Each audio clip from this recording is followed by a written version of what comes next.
La bienvenida, ya se encuentran aquí con nosotros dos técnicos de MF Economía Inversiones y qué gusto tenerle presencial acá a nuestra querida Larisa Barbosa, es economista de MF, ya la habrán visto aquí en otras entrevistas con Factor Clave. ¿Cómo estás, Larisa? Bienvenida. Bien, Gladys, un gusto y un gran placer también estar personalmente hoy acá. Qué gusto. También le damos la bienvenida, se encuentra con nosotros Daniel Ríos, él es consultor en estudios de sistemas eléctricos, que es el tema que estamos desarrollando en la tarde de hoy. Daniel, bienvenido también. Hola Gladys, a toda la audiencia también un gusto estar con ustedes. Bueno, nosotros aquí los martes tenemos martes de energía en Factor Clave, siempre estamos hablando de algunos temas más allá de lo que es la matriz energética en sí, hablamos sobre todo de esas reivindicaciones que tiene Paraguay sobre las binacionales, pero hoy puntualmente vamos a hablar entonces de lo que es el panorama del sector eléctrico. Nos trajeron una presentación para compartir con la audiencia. Exactamente. Y en el inicio de nuestra presentación están dos fotografías de lo que es el Paraguay en perspectiva. Entonces lo que la primera lámina muestra es un estudio donde separamos todas las exportaciones del Paraguay desde la década del 60. Es esa lámina de barras donde se ven unos cuantos colores. Larisa, no me vayas a asustar con semejantes colores. Esto no es una pintura, esto es un gráfico de un economista. A ver, exportaciones por intensidad tecnológica, dice 62 al 22. Exacto. Donde lo que se observa es que están en color verde todos los bienes primarios, en rojo las manufacturas basadas en recursos naturales y en amarillo están las exportaciones de energía hidroeléctrica. Lo que esta foto de el Paraguay en el largo plazo muestra es que existía un país antes de la Itaipú y existió un Paraguay luego de la producción de la electricidad. Manufacturas basadas en recursos naturales, ¿qué sería? ¿Sería directamente madera? Es carne, madera, aceites, harinas, o sea que es todo lo que sale del sector primario y se lo procesa para que tenga algún valor agregado. Es lo que no se exporta in natura. Entonces lo que se puede observar en los últimos años es una tendencia de reducción en esas exportaciones también, porque lo que le va sucediendo a cualquier país en el largo plazo es que la población crece, aumenta el consumo doméstico y se van expandiendo las industrias también. Entonces, existió un Paraguay que estuvo en constante transformación en los últimos años con una industria en otros sectores que vino creciendo también, como es el caso de la maquila, que es una de las principales fuentes de empleo hoy en nuestro país. Qué interesante también esto desde el punto de vista de la diversificación de esas generaciones de ingresos que tenemos como economía. Igualmente, como muestra también el gráfico de la derecha, todavía tenemos mucha dependencia de lo que es al factor climático. Seguimos siendo una economía que dice siempre muy dependiente del campo y de cómo va, si llueve o no llueve, como que determina nuestro crecimiento. ¿Qué tenemos dentro de esa torta que vemos a la derecha, Larisa?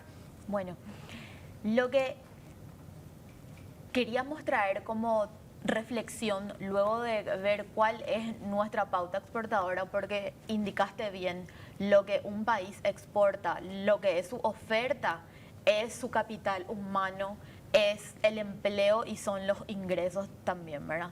Que es lo que se ve reflejado en el Producto Interno Bruto, que es el PIB, que es esa torta que está al lado, donde lo que se observa es que el agro junto a la ganadería con la electricidad son casi la mitad de todo lo que el Paraguay produce, ¿verdad?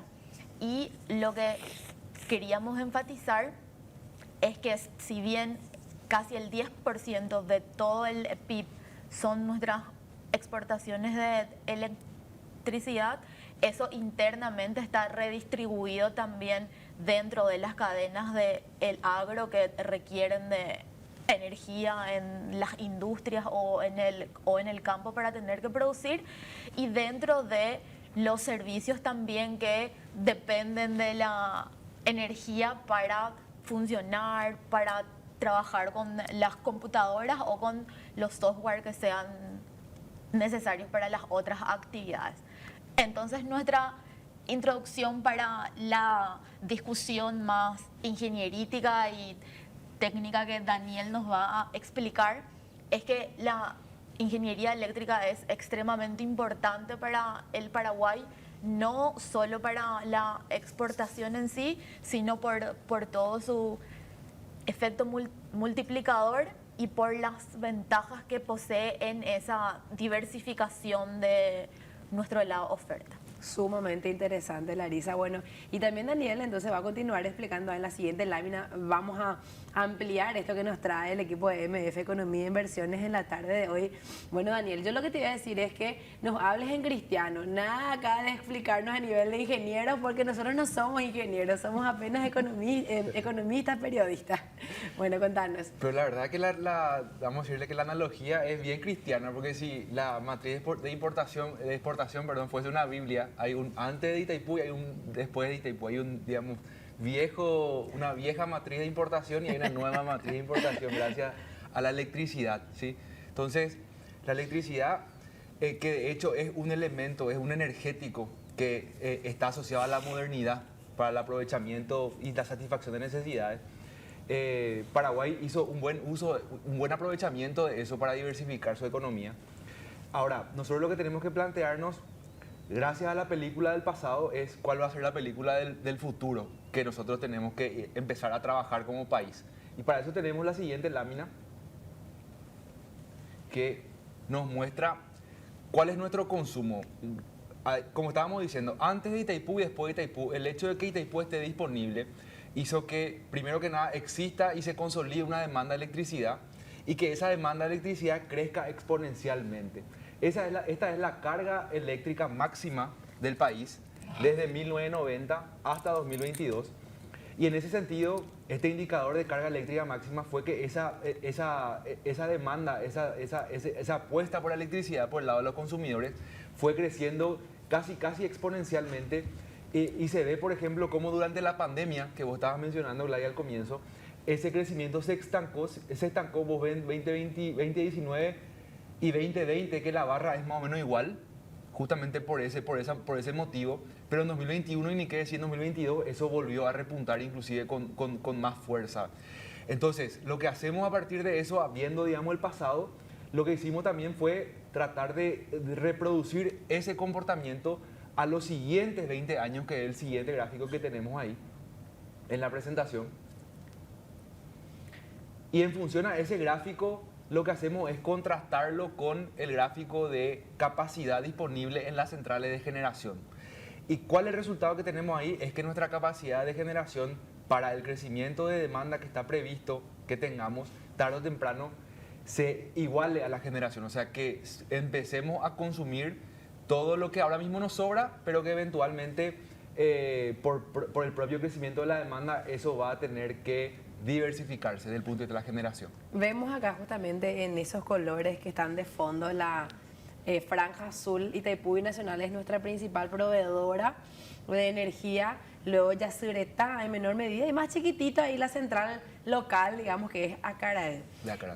Las barras muestran entonces las cargas pico, Daniel, y eso que mostrás allí en la flechita roja, ¿podés por favor repetirnos? Este es un gráfico donde proyectamos el comportamiento histórico de la demanda para los siguientes años desde 2021 y contrastamos con la suma de las capacidades de estas centrales que vos estabas mencionando, Gladys, según también cómo se prevé que estas capacidades se adecuen según la capacidad de obras de la ANDE. Estas son solo las centrales existentes, no se consideran obras nuevas. Entonces, si no se consideran obras nuevas en el segmento de generación, nosotros estaríamos llegando a igualar la capacidad de producción, la demanda le iguala a la capacidad de producción en el año 2033. Es decir, que nosotros durante la siguiente década tenemos que preocuparnos por diversificar nuestra matriz de generación para atender nuestra ingente necesidad de demanda.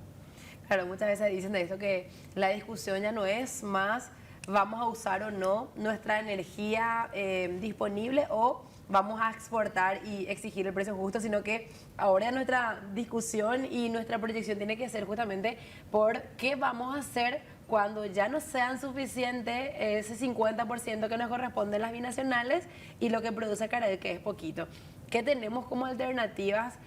No sé, que sea también amigable con el ambiente, porque hoy no podemos seguir derribando bosques. Entonces, ¿qué tenemos? Vamos a poder tener energía eólica, energía solar. ¿Qué alternativas hay? Es el tema ahora del momento. Exactamente, ya pasamos de que es de un condicional a una certeza y la pregunta es cuándo, por eso señalamos el año allí, ¿verdad? Entonces, en función a las condiciones de la propia demanda, porque nosotros estamos viendo que en los últimos años hay sobre la tendencia histórica, inclusive nuevas demandas que se están instalando desde el lado de la industria, por ejemplo, pero también nuevas tendencias, por ejemplo, la electromovilidad, que pueden generar inclusive disrupciones a este comportamiento histórico de la demanda, es decir, esto inclusive se puede adelantar. Y así como vos decís, Gladys, también, nosotros tenemos una apuesta que es histórica a lo que son las centrales hidroeléctricas, así como tampoco se pueden talar bosques, la posibilidad de inundar sobre todo terrenos donde hay desarrollos habitacionales, poblacionales y también donde hay regiones productivas, yo creo que es muy limitada.